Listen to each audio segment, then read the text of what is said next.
reporting is going beyond the numbers, the financials, and looking at rest of the area, especially onto the human capital and other so on and so forth, so that you get a better view of the organizations. The corporate reporting will be more meaningful. That is the expectation, and CES Sri Lanka is spearheading this initiative so that more and more corporates in Sri Lanka will be able to reach to the better perspective of reporting their results. Thank you. I'm Jagat Pereira, President, CES Sri Lanka. Pereira, the President of Chartered Accountants Sri Lanka, and also Site Tawata, the Chairman of the Integrated Reporting Council of Sri Lanka, for your support, both in terms of the thought leadership but also in bringing together this event. And we know now that there are over 50 companies in Sri Lanka who are adopting integrated reporting, and the practical guide that you're issuing today will help many more preparers of integrated reports get on the journey to integrated reporting and seize the benefits that we know are there for those companies that wish to adopt this new form of corporate reporting. And it really is, not just in Sri Lanka but around the world, the accountancy profession that is leading this movement for change, led by the International Federation of Accountants, IFAC globally, who said in a position paper last year that integrated reporting is the future of corporate reporting in the world today. And it isn't just the accountancy profession. The securities regulators are now starting to endorse integrated reporting. IOSCO, the International Organization of Securities Regulators, is increasingly taking an interest in integrated reporting and other forms of corporate reporting because they know that that helps to protect investors and other stakeholders who have an interest in the long-term stability of our markets and the long-term stability of our companies. And just as the regulators and the accountancy profession and the businesses are increasingly taking an interest in integrated reporting, so too are institutional investors. And we see the largest equity investor in the world, BlackRock, taking an interest in integrated reporting and supporting the adoption of integrated reporting for the companies that they invest in. And this movement is a global movement because we are responding to three megatrends in the world.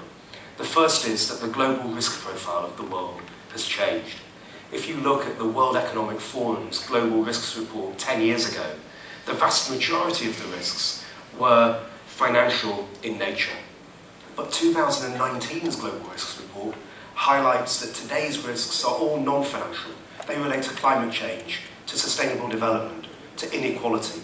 These risks cannot be properly accounted for by our current corporate reporting landscape, which is why we need integrated reporting to bring these issues into the mainstream of corporate governance and corporate reporting.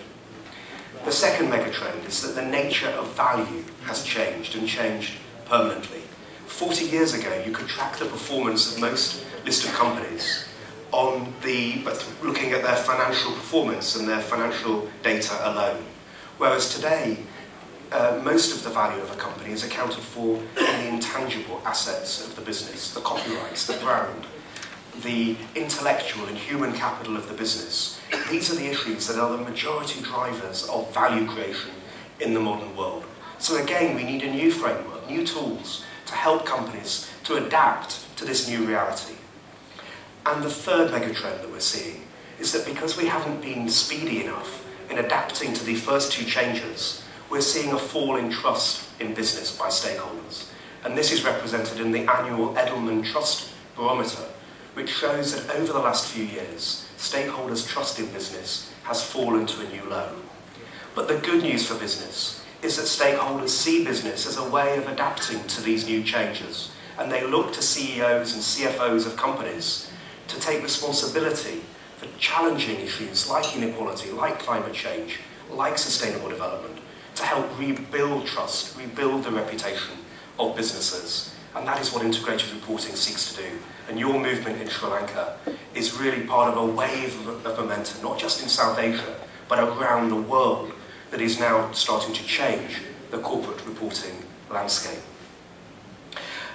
And I would like to conclude by highlighting two case studies for you, just to give you an indication of what is happening in other parts of the world. If you look at the German technology company SAP, a few years ago they identified human capital as a major driver of value for that company. And what they found was that a 1% fall in the employee engagement score of SAP resulted in a 45 to 55 million euro loss to the business. So they could see a financial impact from what previously had always been a non-financial issue for the company. And what that did for SAP is it meant that the Human Resources Director was immediately put onto the board of the company. And now at every single board meeting, they have a conversation about the recruitment, the retention, and the training of staff. Because SAP know that human capital management is a major driver of value for their company.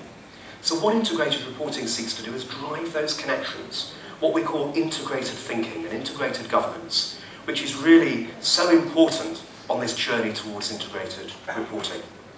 And the second example that I would highlight, because it really does demonstrate the role of the accountancy profession and the role that it can play in the future, is the Dutch bank ABN AMRO, which through its auditor Ernst & Young has now provided assurance on its integrated report.